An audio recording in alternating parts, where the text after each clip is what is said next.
along with seeing one of Leon's other Pokemon being Dracovish. Yeah, let's act like that didn't just happen.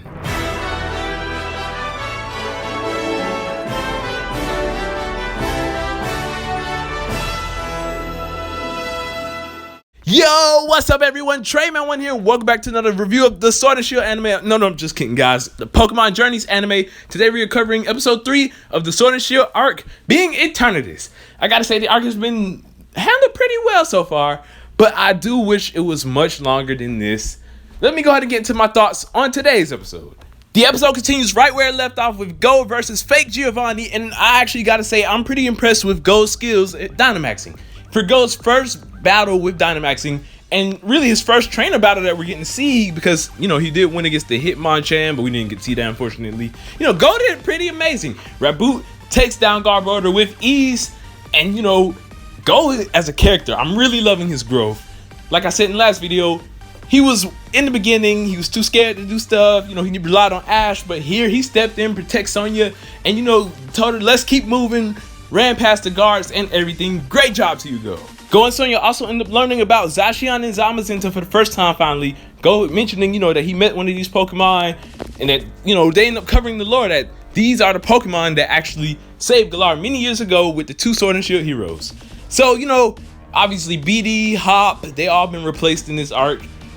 I don't know if they're going to appear in the future, but, if they don't, yeah, it's unfortunate. But, I'm still glad that the anime is doing something original and different. There are many things that this arc is doing that I really love that Sword and Shield missed out on, and that's, actually going into details of the story.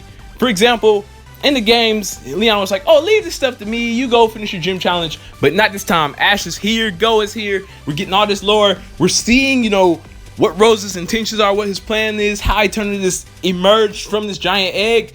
There are still some questions because, Rose is like, oh, I want to revive it.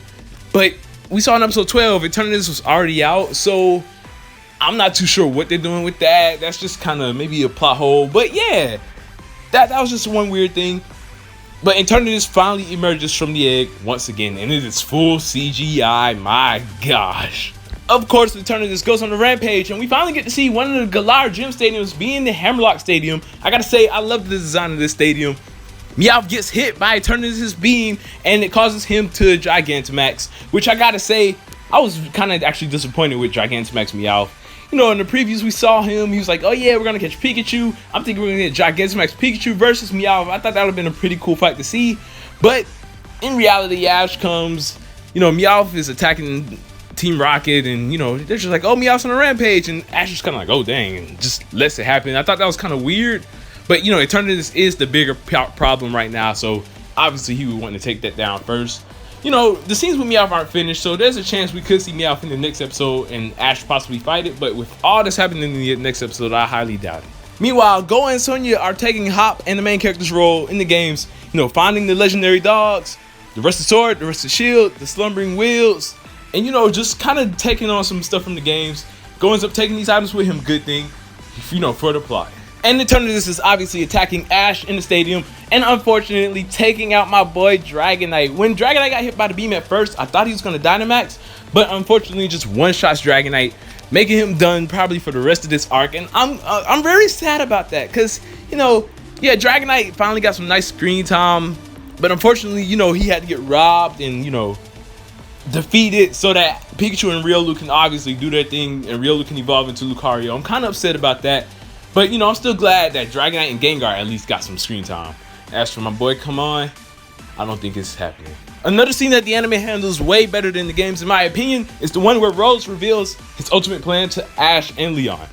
As we know, Rose, his father, he said he used to work in the mine, trying to provide enough energy for the family. Rose, was kind of on the poor side back then. He used to work so hard that one day there was a big accident in the mine, and he never came back, which, this is why Rose is the way he is now. He wants to protect Galar and their future so that people don't have to go through those struggles again, which, Rose really isn't a bad guy. He just has really bad intentions. For example, he's like, Leon, I got you. I raised you so you could catch Eternatus for me and many other trainers as well. And it's like, dang, Rose was just using Leon and he was about to use Ash all this time.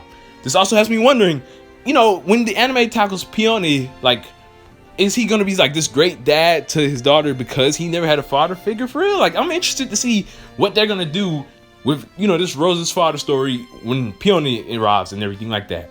Obviously, Leon disagrees with the chairman's plans, and he's gonna catch Eternatus to try and protect Galar himself from facing this destruction.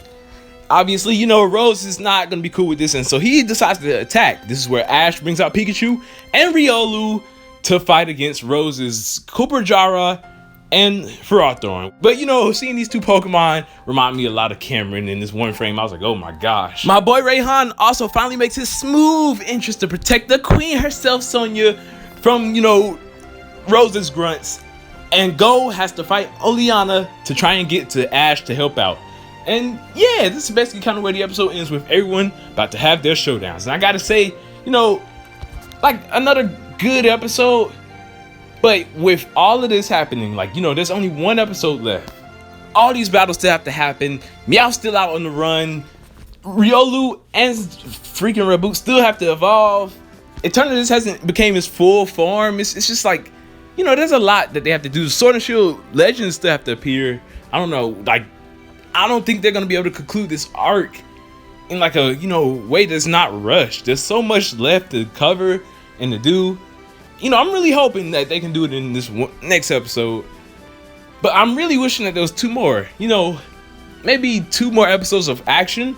Or maybe we could get, you know, an episode of action and then an episode afterwards where, you know, the conflict's resolved and everything starts to settle down. Because, you know, even if they do manage to get all the conflict done in this episode, there's not going to be any time where we get to see, you know, some peace and everything trying to go back to normal. Because right after that, we got Mewtwo. So yeah, it's kind of like, I hope they can conclude it good. You know, for their first arc and for it to, you know, finally start to switch from not being episodic, I think this is the start of something great. I just really hope that they can conclude it well and open up to, you know, longer arcs in the future. Because, you know, this episodicness is starting to hold Journeys back a bit. With that being said, though, I really still love this arc a lot. Like, I think that this arc has told the story of Sword and Shield way better than the games did, because I wasn't a fan of how the games handled it, where we had Sun and Moon, which was big story focused and we were involved in the plot, to Sword and Shield, where we were barely involved until the end. But yeah, everyone, you know, this is Journey's first arc, so obviously bigger things will be coming in the future, guys. So don't, you know, look at this arc as like, this is going to determine the rest of Journeys, because we see they're building up Mewtwo and a lot more great things are to come. With that being said, thank you all for watching. I hope y'all enjoyed. Don't forget to leave a like and subscribe. And in the comment section down below, let me know what y'all thought of today's episode. I'd love to hear. Thank you all for watching. I hope y'all enjoyed. And yeah, Trayman1. Peace out.